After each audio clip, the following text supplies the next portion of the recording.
Hello, my name is Mona Mehas. I'm going to read to you today from my poetry book called Calling to Shore. It is published by Cicada Song Press. The opening poem, Calling to Shore. If overwhelmed and tears burn holes in our cheeks, when our howls split into fragments and spiral, call to shore, anchor in the tall grass, thank the ones who came before. Glaciers on the gray horizon hold secrets the fault lines in our heart threaten to expose.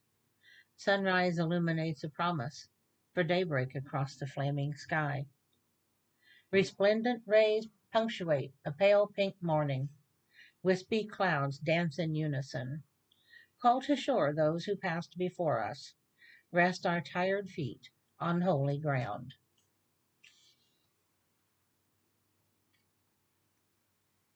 This next poem, um, another journal nominated me for Best New Poet. Uh, it is, I need to tell you about a river, how it sparkles in some spots and is murky in others.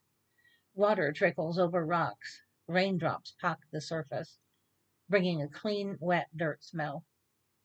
I'll explain slick pebbles under bare feet, catching my breath when water splashes my face, dunking myself fully clothed, mud between my toes. The sun's warmth on the riverbank where I sit, watching herons hunt and turtles doze on logs, my clothes dripping, mosquitoes buzzing. I need to tell you about the river while it's still there, before it's choked with soft drink cans and plastic trash and poisons.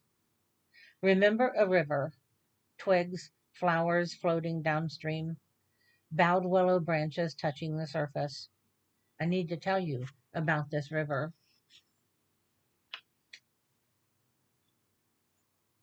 Harvest. Time to harvest the pumpkins. Orange, greenish, smell like the outdoors. I tremble in the mist, the morning air near Arctic on my face. Alone in this ancient field, surrounded by pumpkins and vines, my husband demanded freedom, his apathy powerful, my depression ran rampant. Like a bird, he flew south on a bright autumn afternoon, left a flower on my pillow, a russet mum from my garden. I still mourn him. I haul in a load of pumpkins. My kitchen smells like leaves and stems. Frost melts onto the floor like raindrops. The liquid soaks into the rug. My old white cat sleeps in front of the fire. His whiskers twitch at a spider on his paw. I put more wood on the stove, warming my hands, relax in my shawl with a cup of tea.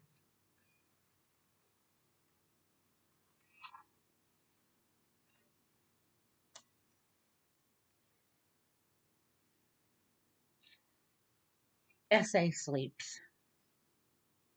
Essay sleeps in a dark corner of the spare room.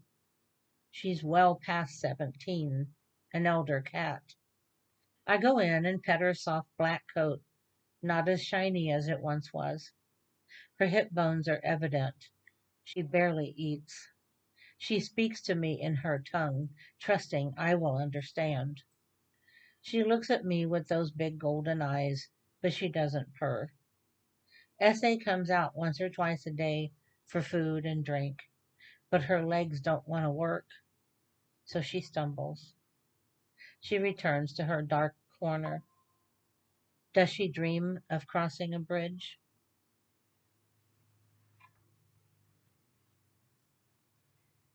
This next poem I am reading is a sestina called Wash the Ocean. When the earth quakes and the water moves and swells over the land masses into the arms of our loved ones, we run for solace and comfort, crying for respite from the bitterness of life, finding less each day. Like the sand washing away with the tide, our tears join with the ocean. All known life began in the ocean. It crawled to land and started moving. The lucky survivors, those not washed back to the sea, were cradled in loving arms. They grew, evolving into new lives. Time never stands still. In that find comfort. In carelessness, we squander our comfort. Intelligent beings, we pollute the oceans. With a swipe of our hand, disregard the life, swimming, floating, in any way moving. A diverse celebration in water's arms. We stand aside, already brainwashed. It's too late for us. Our hands we wash. Our grandchildren take little comfort.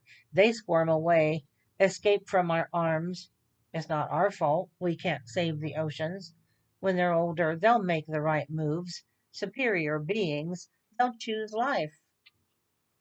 When they're adults, they have busy lives.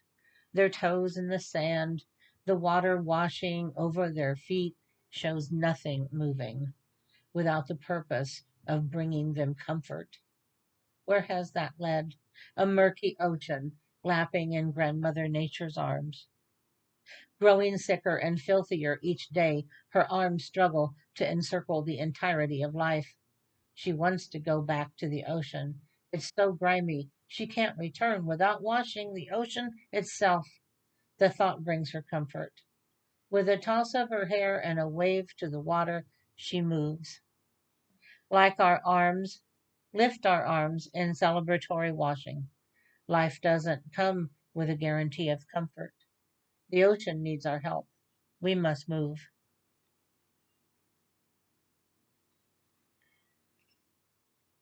The next one is called Silence Deep. When twilight comes and shadows sweep, a bat in flight, a swish of wings, can you hear in silence deep? Breezes soft as willows weep, insect songs vibrate like strings. When twilight comes and shadows sweep, silence cross the field will sweep, gurgles from the local springs. Can you hear in silence deep? Nature's quiet, not asleep. Swallows swoop, their hearts sing when twilight comes and shadows sweep. Like skies, late skies darken, secrets keep. Dance of stars above begins. Can you hear in silence deep? Silence brims on gliding leaps. Close your eyes, a gift it brings. When twilight comes and shadows sweep, can you hear in silence deep? This book contains several poems about stones, different type. This one is Kambaba Jasper. Do you hear it? Djembe sounds alone, dumb. Hold Kambaba to your ear. What does the dun dun whisper on the night breeze? Bata sing a sacred tune with hands and sticks, surrounding us in ethereal peace. Slow, steady frequencies of swirls, increasing heartbeats, meet in time with drums. Open to the richness, let it in. Do you hear it? The next one is an after poem. It's called Ode to My Shoes, and it is after Pablo Neruda. Our destination today, the Bruce Peninsula, hiking boots laced, passports in order. Picture is horrible. Drive through Detroit, enter Ontario. Neruda had the right idea. I left my good socks at home. Jam my feet in, my toes cry out. Day pack too heavy. Back is killing me. Bear scat on the trail. Black bear in front of us. View from Huron's Ridge. Breathtaking. Rattler strikes partner's boot. 14 miles a day. Nature by osmosis. Thank you very much for listening to my poems.